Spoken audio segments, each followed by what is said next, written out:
우리가 살면서 이제 인내심을 가진다, 기다린다라는 게 뭘 의미하는 걸까요? 저는 감히 말씀드리건데 인내심이 강한 사람이 인내심이 약한 사람보다 더 많은 걸 가진다? 아니요, 다 갖는다라고 생각합니다.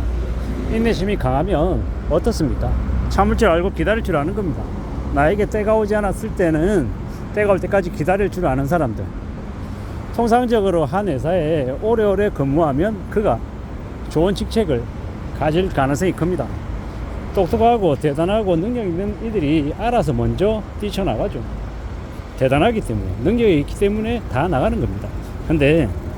근데 못생긴 나무가 산을 지킨다고 능력도 없고 고만고만하고 그런 이들이 되려 더 오래 버티고 기다렸다가 자리매김하는 경우가 많더라는 겁니다. 그게 현실입니다. 앞으로 우리가 살아가면서 지금 이제 처지가 별로다, 좀 안 좋다라고 하면 어떻게 하는 게 좋겠습니까? 참고 인내하고 기다리고 아끼고 절약해서 현금을 확보해서 총알을 준비하는 게 필요하겠습니다. 그러면 그게 당장은 아니어도 어느 시점이 지나면 싸게, 훨씬 더 값싸게 재산을 많이 취득할 수 있는 기회가 온다라는 거죠. 불황이 되면 금융권들, 사무실, 건물에 걸려있는 비싼 그림들, 이 헐값에 막 나오는 거죠. 사무실이든 건물이든 급처분 당할 때 거기 있는 물건들이 무지하게 많이 이제 헐값에 나옵니다. 그 물건의 가치를 아는 사람들은 이게 100만원짜리다, 1000만원짜리라고 하지만 잘 모르는 사람에게는 그냥 벽에 걸려있는 그림 쪼가리일 뿐이죠. 참 웃긴 겁니다. 예를 들어서 1998년 500원짜리 동전이 시세가 뭐 예를 들어 500만원이다. 그걸 아는 사람에게는 500원짜리 동전이 아니라 500만원짜리 가치인 거죠. 근데 모르는 사람에게는 그냥 500원짜리일 뿐인 겁니다. 참 웃기죠. 아니, 다 똑같은 건데 뭐가 그렇게 다르냐라고 하지만 그걸 알아볼 줄 아는 안목을 가진 이에게는 훨씬 더 큰 값어치가 있음을 아는 사람은 더 큰 값어치를 갖는다라는 겁니다. 결국에는 안목이 그 사람의 자산을 많이 갖게 해주는 힘이 될 거라고 생각합니다. 지금은 부동산 가격이 뭐 천정부지에 반포에 뭐 60억이다, 압구정 현대아파트가 80억이다 라고 하지만 예를 들어서 저게 불황이 심해지면요, 집값이 우두두 떨어진다라는 겁니다. 우두두 떨어질 때는 사람들이 더 떨어질까봐 겁나서 못 삽니다. 근데 그때 정말 현금을 가지고 살 수 있는 뚝심 있는 사람은 아주 저렴한 가격에 사죠.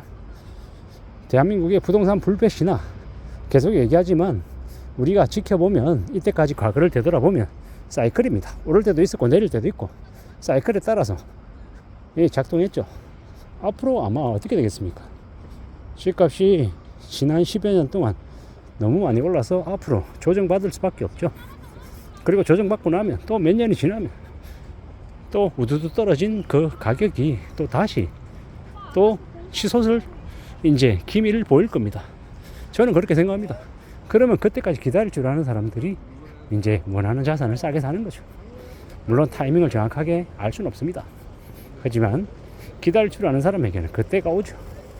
주식도 마찬가지 같습니다. 여윳돈으로 기다릴 수 있는 돈으로 사놓고 기다리면요, 배당받고 안 되면 우리 자식에게 물려주겠다, 이런 각오로 사놓는 건 충분히 의미가 있다고 생각합니다. 그리고 그냥 가만히 기다리는 게 아니라 배당을 받으면서 채권 이자를 받으면서 기다린다라고 하면 훨씬 더 유용해질 거라고 생각합니다. 비단 부동산이나 주식이나 채권만 그럴까요? 다른 것도 마찬가지라고 생각합니다. 내가 꾸준히 조금씩 축적하고 쌓아놓고 하면 그로 인한 결실은 어느 시점이 되면 얻는다라고 생각합니다. 그 결실이 금방 안 오기 때문에 사람들이 중도에 포기하고 실망하고 에이 그건 아니야 라고 하지만, 우리가 유튜브나 아니면 전문가들이 얘기하는 뭐 부동산으로, 주식으로, 뭐 코인으로, 뭐 여러 가지로 재테크해서 자산을 많이 늘린다라고 얘기하지만 실제로 그렇게 자산을 증식하는 사람들은 생각보다 많지 않습니다. 왜 그렇습니까? 그 투자 방법이든 뭐든 간에 시간이 걸리기 때문인 거죠. 그걸 무시하고 그냥 자기 계산기 두드려서 그냥 빨리 뭔가 이루어질 거란 생각을 하니 조급해져서 다들 이렇게 엉덩이 덜썩덜썩 끓이면서 시도하지만 결과적으로는요, 물려가지고 잘 안 돼서 힘들어하고 어려워하는 경우가 파다합니다. 결국 제가 무슨 말씀을 드리고 싶냐라면, 좀 인내심을 가지고 잘 기다릴 줄 아는 사람들이 훨씬 더 많은 걸 가질 수 있고 또 기회와 가까워진다라는 이야기입니다. 금방 되진 않겠죠. 시간이 제법 걸릴 겁니다. 하지만 기다릴 줄 알면, 남들이 10년 기다릴 줄 아는데 내가 만약에 20년 기다릴 줄 안다라고 하면 그 20년의 시간 안에 제가 가질 수 있는 건 훨씬 더 많겠죠. 그렇게 접근하면 좋겠다라는 겁니다. 멀리 내다보고 인내하고 기다리고 또 기다리면 그가 다 갖는다라고 생각합니다. 그렇게 생각하면서 앞으로 살아가는 건 어떨까라고 생각해 봅니다. 우리가 살아가는 삶이 참 쉽지 않습니다. 어렵죠. 근데 그 어려움을 딛고 인내하고 절치부심하고 기다리고 또 기다리며 살다 보면 또 우리가 뭔가를 만들어내지 않겠나라는 겁니다. 천천히 기다리고 따져보고 살펴보고 또 안 되면 기다리고 또 도전해보고 또 잠시 멈췄다가 또 하고 끝까지 하면 반드시 이룰 수 있다라고 저는 생각합니다. 끝까지 기다려서 오래오래 기다려서 인내심을 더 발휘해서 더 많은 걸 갖자라고 이야기하고 싶습니다. 그렇게 인내하며 살면, 절제하고 절약하고 검yak하고 살면 삶이 좀 더 안정되지 않을까, 삶이 좀 더 풍요로워지지 않을까라고 생각합니다. 물론 막연하게 기다리자는 얘기 아니죠. 기다리면서 나 자신을 좀 더 가꾸고 내 능력을 더 키우고 좀 더 많은 것들을 갖춰놔야겠죠. 그래야 기다리는 게 의미가 있으니까요. 그냥 마냥 기다리자는 얘기는 아닙니다. 그리고 마냥 기다릴 수도 없고요. 그냥 마냥 기다린다고 세상이 나에게 그냥 기다리게 해주지도 않습니다. 무수히 많은 우여곡절들과 상황들이 내 자신을 들었다 놨다 하고 많이 괴롭히고 많이 힘들게 할 겁니다. 그런 것들을 다 지나고 견디고 참고 그러고 난 다음에 결실을 가져가겠죠. 절대 쉽지 않은 얘기입니다.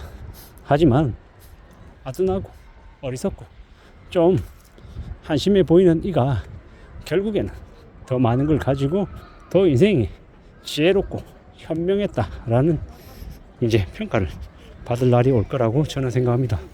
그러기 위해서 지금 마음을 굳게 먹고 부지런히 제 자신을 되돌아보고 좀 잘 지낼 각오도 하고 마음도 먹으려 합니다. 그렇게 내 자신을 다듬어 나가면, 그러면 분명히 괜찮아질 거다라고 생각합니다. 괜찮아져야 하고 또 괜찮은 길을 또 추구해야 되고요. 그러면서 부지런히 하루하루를 또 만들어 나갈 작정입니다. 그렇게 살아야 되지 않겠습니까? 이상입니다.